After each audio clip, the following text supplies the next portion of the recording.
ফারুক প্রধানের জন্মদিন উপলক্ষে আজকের এই আয়োজন। উপস্থিত রয়েছেন বিভিন্ন লেখক, সাহিত্যিক এবং আবৃত্তি কবিতা। সকলকে আজকের এই মঞ্চের প্রধান অতিথি, বিশেষ অতিথি এবং সামনে আমার কবি ভাই বোনেরা, আসসালামু আলাইকুম। আপনারা আপনাদের লেখার মাধ্যমে যে আপনারা কি লেখেন এগুলা তারা পড়ে জানবে। আমি আশা করব আপনারা আরো সুন্দরভাবে লিখবেন। এবং আমাদের এই বন্ধু কনক ভাই, তিনি কিন্তু সংগঠন প্রিয় মানুষ।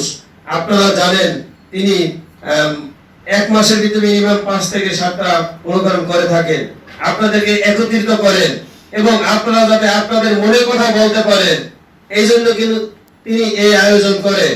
আমি দেখেছি সেই শুরু থেকেই সব সময় বিভিন্ন জায়গায় প্রোগ্রাম করে আসছেন। আপনারা যদি উৎসাহিত হন, তাকে সহযোগিতা করেন, তাহলে তিনি আরো ভালোভাবে আয়োজন করতে পারবেন, এটা আমার বিশ্বাস।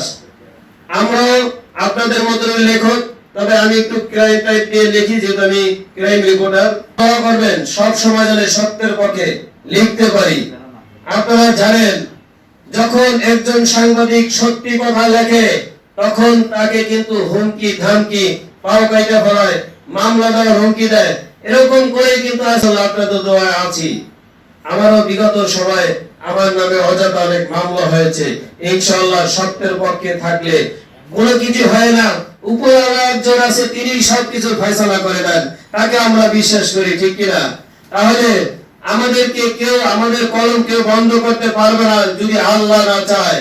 তাই আশা করি আপনাদের কাছে যদি এরকম কোনো তথ্য থাকে ক্রাইম জাতীয়, আমাকে যদি দেন, তাহলে ইনশাআল্লাহ আপনাদের সেই তথ্য অনুযায়ী আমি ইনশাআল্লাহ লিখবো।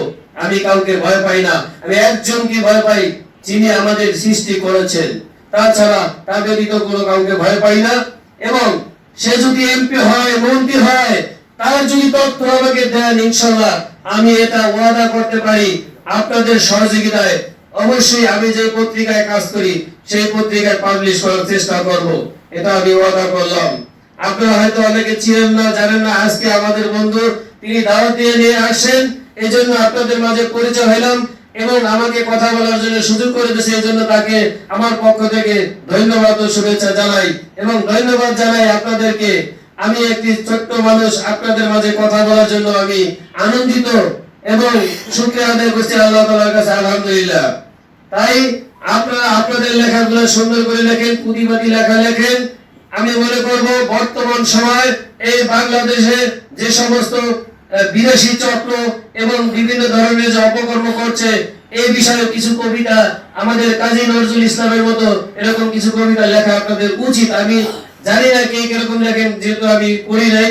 এবং আজকে থেকে যেহেতু ভাইয়ের মাধ্যমে আপনাদের মাঝে আসছি, আমি আপনাদের লেখা ইনশাআল্লাহ করব। এবং যদি কারো পত্রিকায় দিতে হয়, ভাইরা যদি দেন, আমি আমার পত্রিকায় ইনশাআল্লাহ দিয়ে দিতে পারবো। আপনারা প্রতিবাদী লেখা লেখেন। বাংলাদেশকে নিয়ে যে চক্রান্ত চলছে, এটা আপনারাও জানেন, আমরাও জানি। আশা করব সকল অপকর্মকে আমরা আমাদের লেখার মাধ্যমে, আপনারা আপনাদের কবিতার মাধ্যমে যে যেভাবে আছেন সেটা দেখবেন। কারণ রাষ্ট্র সবার, রাষ্ট্র কিন্তু কারো একার না। তাই আশা করি আজকে আমাদের প্রিয় লেখক ফারুক ভাইকে শুভ জন্মদিন জানাই, শুভ জন্মদিন। এবং আজকের এই বক্তব্য আমি শেষ করছি।